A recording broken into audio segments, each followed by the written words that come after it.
বন্ধুরা, আজকে আমি ডিমের ডেভিল বানাচ্ছি। তার জন্য কড়াতে আমি তেল বসিয়ে দিয়েছি। এইবার দিয়ে দিচ্ছি টুকরো করে কাটা পেঁয়াজ।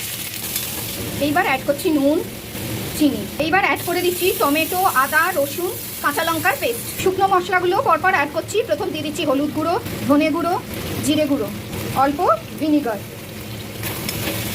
মশলা ভাজা হয়ে গেছে। এইবার চিকেনটা আমি জলের মধ্যে দিয়ে হাত দিয়ে স্ম্যাশ করে এর মধ্যে দিয়ে দিলাম। দিচ্ছি ভাজা মশলার গুঁড়ো, গরম মশলা গুঁড়ো, ধনে পাতা। দিয়ে দিচ্ছি পাউরুটির গুঁড়ো। আমি চিকেন কিমার পুরটা নিয়ে নিয়েছি। দিয়ে দিচ্ছি একটা ডিম, দিয়ে পুরোটা এটা ডিমটা দিয়ে কভার করে দেবো। এবার এই ডিমের ডেভিলগুলো আমি এই ব্রেড ক্রাম্পসে একটু কোট করে নিচ্ছি।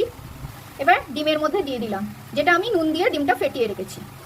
আবার এটা আমি ব্রেড ক্রাম্পসের মধ্যে দিয়ে দিলাম। এভাবেই সবগুলো আমি গড়ে নেব। ডেভিলগুলো এক এক করে আমি এবারে ভেজে নেব। ডিমের ডেভিল সার্ভের জন্য কমপ্লিট।